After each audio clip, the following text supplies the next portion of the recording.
With Pokemon cards being so heavily in demand, there's a lot of questions coming up about what's going to happen in the future or the near future for Pokemon cards. And I think right now it's about being prepared about what's about to happen. And the thing is, the hobby has changed enormously within the last few years. So much so that honestly, it's become almost unrecognizable from what it was a few years ago. So that's why understanding these concepts is super important. So an area that we also need to look into is that nostalgia will have more layers than it once did. Now, when it comes to Pokemon nostalgia, for years, everyone's kind of just looked at like, oh, the base set era, that's nostalgic Pokemon. And then everyone's just kind of had this split with like base set era and then modern Pokemon cards. And it's been this like kind of hardline split. Though the thing is, and I've actually noticed it already starting, but particularly for the future, is that nostalgia will have a different meaning for a lot of people. I'm even seeing that like people are actually slowly getting nostalgic for Sword and Shield. There will be pockets where, and it's kind of crazy to think about now, but the Scarlet and Violet era or the Mega Evolution era right now will one day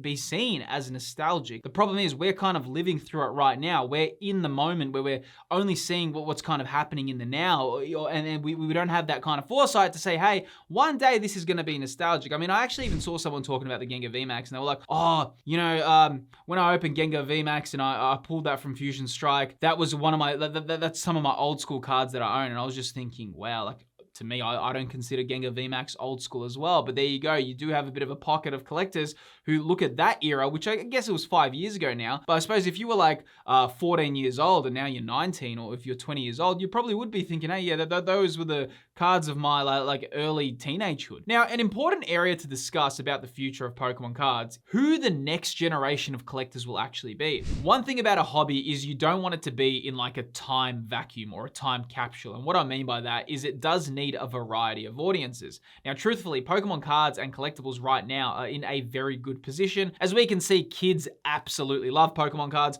My daughter, like every time she sees Pokemon packs, she's like, oh my God, Dad, I want to open them. I'm like, oh, that's Ascended Heroes.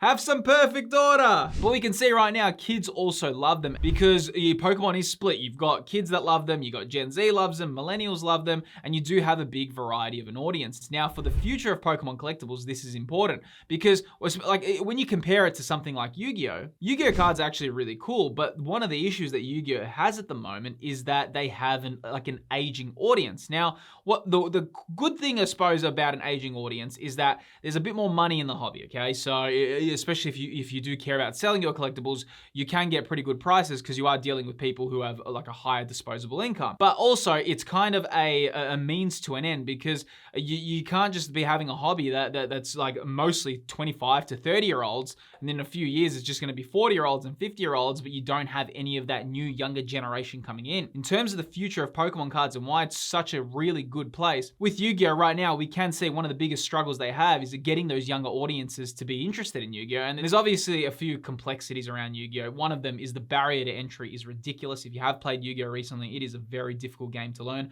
I wouldn't even know how you would even begin to teach a newcomer. It feels like it's one of those games that you need knowledge stacked on knowledge to play. Yeah, you literally need decades of knowledge just to understand like simple concepts in the game today. Also, hey, by the way, if you have been loving the video, my name's Phil and I create content around Pokemon cards and collectibles. Honestly, it's always amazing seeing new people on the channel. Feel free to subscribe. Pokemon, in my opinion, is in a very good position at the moment because they do have the younger audience that are absolutely loving the Pokemon cards. They're loving the game.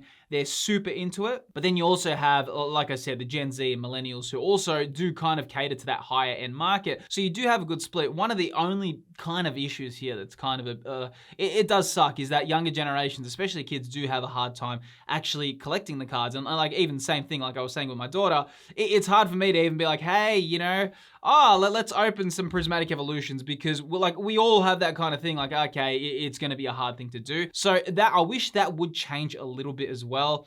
It becomes a hard decision as well because as a parent, I'm kind of thinking, oh, I really want my daughter to have fun. And then I've got this thing like, just open the cards, have fun. But then I'm also like, oh, wait, it's so expensive. Maybe it's better to kind of go in for a like a cheaper entry point. But yeah, I mean, that's kind of the struggles of the Pokemon market today. But in terms of the future for Pokemon cards, I just wanted to actually cover that. I think it's in a very good position for that reason in particular, because if you do have younger generations, well, guess what? When they become older, they're also going to get nostalgic for that as well. And that whole nostalgia cycle will continue to grow. And I will actually speak about how the nostalgia cycle has changed a little bit as well throughout this video, because that is also another area that's really kind of changing the hobby as well. Though in terms of where I think Pokemon is going in the future, right now it's good. The only thing is, like we can see, especially with Generation 8 and Generation 9, and even with Winds and Waves, it does look like a lot of kids are still going to be playing Pokemon, and that also is a big thing that determines the future of the hobby as well. But it will be interesting that if Pokemon does have a bit of a shift to a more adult audience in the future, or if they can keep continuing to kind of build it up in those early kind of formative years, because that's really important for the hobby to grow. Also, while speaking about this, keeping up to date with the hobby and the marketplace is also incredibly important. And that's why I do want to talk about today's sponsor, Double Holo. Now, Double Holo is a Pokemon marketplace that also works as a bit of a Pokemon knowledge base. One of the best benefits of Double Holo is that it has very low platform fees, being only 4.9%. Though the features extend past just the Pokemon marketplace. One of the big issues in collecting right now is like knowing whether or not a Pokemon booster pack is even worth opening. Well, the premium tool Pack Value assists with this exactly. In the Pack Value section, it actually calculates the expected value and compares it to the price of the current booster pack in the market. You can actually also unlock more information with the top pick section. This is another premium feature that shows you the top 10 cards in the market to look out for, along with the top 10 cards to avoid. Now, what's so awesome is that if you do want to try out Double Holo's premium features, you can actually get 30% off your first month by using the promo code on screen. Head to the link in the description and try Double Holo today. A massive shout out for them continuously supporting the channel. Now let's get back into the video. Now, another area I want to discuss for the future is that the loose sealed packed market will become a strong market for years to come. And honestly, these are areas that I would be looking out for. So previously, loose packs have always grown much slower than sealed in other areas. And while that's still the case, I do think loose packs have a huge advantage now. And that's obviously with the enormous rise of live streaming and opening packs for entertainment. Opening packs online and streaming have literally opened up an entire new market. And most streamers would prefer to buy loose packs than a booster box. So I think this area really is going to be a big thing that changes. And I do think loose packs, obviously they come with their problems as well. A lot of people know that. But I do think because of the culture and how big that the streaming culture is as well, that's an area I'd be looking into as well, because I do think the future of collectibles as well and how it's going to kind of grow is a lot of people do like that kind of interactivity with collectibles as well. Because right now, like opening packs, if you do it at home, a lot of people like to watch people open packs. Number one, they're getting harder to find. And number two, it's cool to see kind of pull rates. And it's also, I also always find that when you watch streaming or if you see people open packs, it kind of sobers you up that like you kind of realize why Pokemon cards get the prices that they do today. Because if you open up a lot of packs, sometimes people will think, oh yeah, they're just rare cards or whatever, like that whole shiny cardboard spiel. But the reality is, if you see a lot of packs be opened, or if you open packs for yourself, or if you join streams, you'll see that pulling the rare cards is rare. Like, it happens so far and few in between. I mean, I've known this. I've opened probably, I wouldn't even know how many packs I've opened in my lifetime. It would be over thousands. Though even when I've opened so many packs, the chance for me to pull one of the chase cards or the top rare cards, it is so far and few in between. And I think that's why that loose pack market and how that's going to kind of grow is going to be interesting, because that kind of way that people connect with collectibles is so different now. But also they are such a big way now that people kind of connect with creators. If you're doing a live stream, a lot of people would at least, even while you're talking, you can be showing a visual that you're opening packs. So for example, if I do watch another content creator making a live stream, I think it's really visually interesting as well if they're just opening some packs while they're talking. And that's become a big thing that's happening in the hobby as well. Honestly, the things that have happened in this hobby have been tremendously different. And when I started this channel and how Pokemon cards have changed today, it is enormously different. Like, it's actually kind of crazy, because when I started the channel, but like, I remember if you did buy sealed Pokemon like products, whether that's an ETB or a booster box, whatever, that was actually kind of considered. People would be like, hey, you're an investor. You'd immediately get that term placed on you. You're a Pokemon investor. Pretty much collecting sealed, or if you had sealed product, that was considered an investor kind of esque thing to be doing. Right now, that's so different. Right now, I wouldn't even say if you own a sealed product, that's not really considered that much of an investment because a lot of collectors now also have a sealed collection.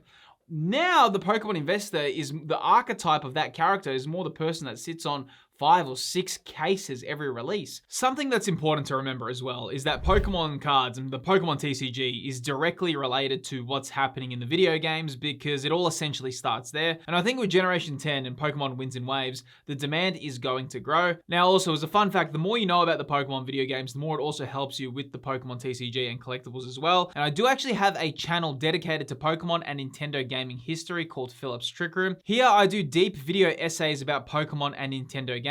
In a recent video, I actually spoke about how Generation 5 was one of Pokemon's biggest risks and how in a lot of ways we're still experiencing some of the changes that and the impacts of Generation 5 today. Honestly, I'd love your support on Philip's Trick Room. You can find all the details to that channel in the video's description. Now, one area for the future that I want to discuss is the impact of counterfeit Pokemon cards and how that could actually play out as well. I'd honestly say this is probably one of the biggest risks to Pokemon cards in the next 5 to 10 years because counterfeits are getting better. Now, it's funny because I remember as a kid, I was literally the person that all my friends would come to spot their like fake Pokemon and Yu-Gi-Oh cards. And honestly, to me, it was always really easy spotting them. I didn't really struggle. Though recently, counterfeits have started getting far better and you do need to develop more knowledge in how to actually spot these. One crazy thing now is that some counterfeit cards have been so good that they've even started adding texture on the card. Now, to be fair, I'd honestly say that even the best fakes in today's market are still pretty easy to spot once you know what you're looking for.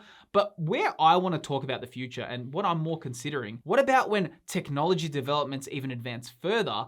Will there come a time period where counterfeits won't be able to be separated from fakes without certain cameras identifying that or certain technology to assess that? Honestly, this is an area that everyone needs to speak about. Because right now, I just see everyone talking about, oh, Pokemon cards in the future and what can happen. But that, to me, looks like the biggest area because we can all see. We can see AI, how it's developing. We can see like the printing capabilities, all that. What will happen if this area gets better, better, and better, and it becomes literally close to impossible to spot unless you have the right technology to assess that? That's going to really cause a big shift in the market, and only people will buy graded cards or something because they have that guarantee that it's real. That is something that really has to be spoken about now because I do think in terms of all these risks and everything for Pokemon, to me, like, yeah, I do think the counterfeit issue will be quite big in the future because right now, if you just started collecting, you would probably struggle to spot some of the fakes on the market today. I do have a video on my channel showing you how to spot fake Pokemon cards. You can actually see that there as well.